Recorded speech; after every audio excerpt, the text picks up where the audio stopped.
Assalamualaikum warahmatullahi wabarakatuh. Alhamdulillahirrahmanirrahim. Segala puji bagi Allah yang telah memberikan kita nikmat iman, Islam, kesehatan, dan perkembangan ilmu pengetahuan serta teknologi yang sangat besar.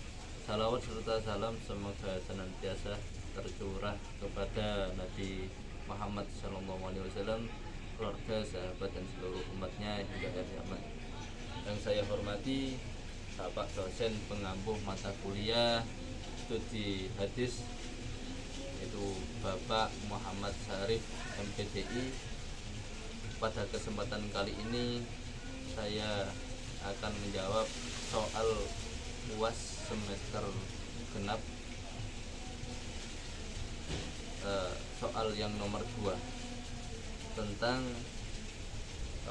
hukum bermedia sosial dalam Islam, manfaat, mahdarat media sosial, serta bagaimana seharusnya media sosial dimanfaatkan oleh kaum muslimin. Teman-teman sekalian, di era digital seperti sekarang, media sosial telah menjadi bagian dari kehidupan sehari-hari.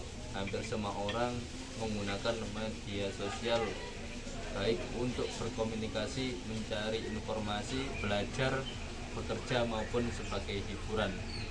Bahkan rata-rata orang menghabiskan waktu berjam-jam setiap hari di berbagai platform media sosial. Ironis memang, manusia menciptakan alat untuk menghemat waktu, lalu menghabiskan waktu untuk alat itu.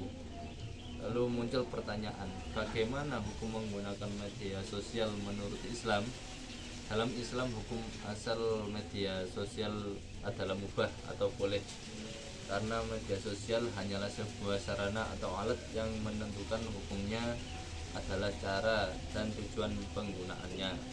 Kaidah fikih menjelaskan bahwa hukum suatu sarana mengikuti tujuan yang ingin dicapai.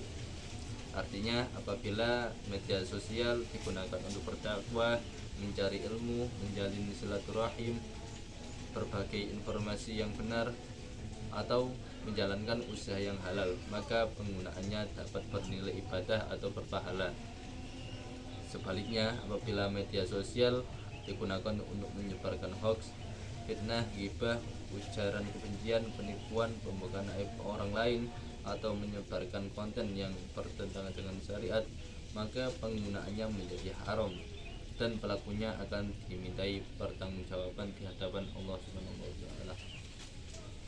Hal ini sejalan dengan firman Allah dalam surat Al-Hujurat ayat 6, mengajarkan agar setiap berita yang kita terima terlebih dahulu diperiksa kebenarannya sebelum disebarkan.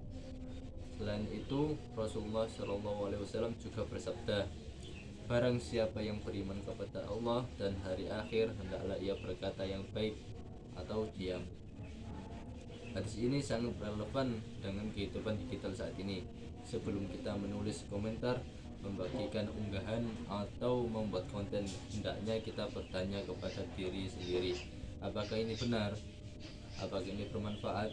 Apakah ini akan mendatangkan kebaikan atau justru mahdarat? Selanjutnya kita akan membahas manfaat media sosial. Pertama, media sosial dapat menjadi sarana dakwah. Saat ini dakwah tidak hanya dilakukan di masjid atau majelis ilmu, tetapi juga melalui video, podcast, artikel, maupun media digital lainnya, sehingga pesan-pesan Islam dapat menjangkau masyarakat yang lebih luas. Kedua, media sosial menjadi sumber ilmu pengetahuan. Banyak kajian Islam, materi pendidikan, seminar, dan kelas daring yang dapat diakses dengan mudah. Ketiga, media sosial juga membuka peluang ekonomi. Banyak pelaku usaha yang memanfaatkan media sosial untuk memasarkan produk atau jasanya secara halal dan profesional. Keempat, media sosial dapat mempererat silaturahim. Kita dapat tetap berkomunikasi dengan keluarga, sahabat, maupun guru, meskipun berada di tempat yang jauh. Namun, di balik berbagai manfaat tersebut, media sosial juga memiliki mahdarat apabila digunakan tanpa kendali. Yang pertama adalah menyebarkan hoax dan fitnah yang dapat memecah belah masyarakat. Kedua, munculnya ghibah, perundungan, ujaran kebencian, dan saling menghina di kolom komentar. 3. Kecanduan media sosial yang menyebabkan seseorang lalai terhadap kewajibannya seperti belajar, beribadah, dan bekerja. 4. Banyaknya konten negatif seperti pornografi, kekerasan, perjudian, hingga gaya hidup yang bertentangan dengan nilai-nilai Islam. Karena itu, sebagai seorang muslim, kita harus memiliki etika dalam bermedia sosial. Pertama, gunakan media sosial dengan niat yang baik dan bermanfaat. Kedua, selalu melakukan tabayun atau memeriksa kebenaran informasi sebelum membagikannya. Ketiga, menjaga lisan dan tulisan, karena apa yang kita ketik memiliki dampak yang sama besarnya dengan apa yang kita ucapkan. Keempat, manfaat media sosial sebagai sarana menyebarkan ilmu, inspirasi, motivasi, dan dakwah. Kelima, bijak dalam mengatur waktu sehingga media sosial tidak mengganggu ibadah, belajar, maupun pekerjaan lainnya. Teman-teman sekalian, sebagai penutup, dapat kita simpulkan bahwa media sosial bukanlah sesuatu yang baik ataupun buruk secara mutlak. Media sosial hanyalah sebuah alat, nilainya bergantung pada siapa yang menggunakannya dan untuk tujuan apa alat tersebut digunakan. Sebagai kaum muslimin, kita memiliki tanggung jawab untuk menjadikan media sosial sebagai sarana menyebarkan kebaikan, memperkuat ukhuwah, mencari ilmu, berdakwah, serta memberikan manfaat bagi masyarakat. Jangan sampai media sosial justru menjadi sumber dosa yang harus mengalir, karena setiap tulisan, gambar, dan video yang kita unggah akan dimintai pertanggungjawaban di hadapan Allah Subhanahu wa Ta'ala. Semoga kita semua dapat menjadi pengguna media sosial yang bijak, bertanggung jawab, dan mampu memanfaatkan teknologi dengan jalan yang lurus untuk mendekatkan diri kepada Allah Subhanahu wa Ta'ala.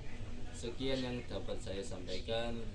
Bila ada tutur kata yang kurang pas atau kata-kata yang tidak pas, saya sampaikan mohon maaf yang sebesar-besarnya.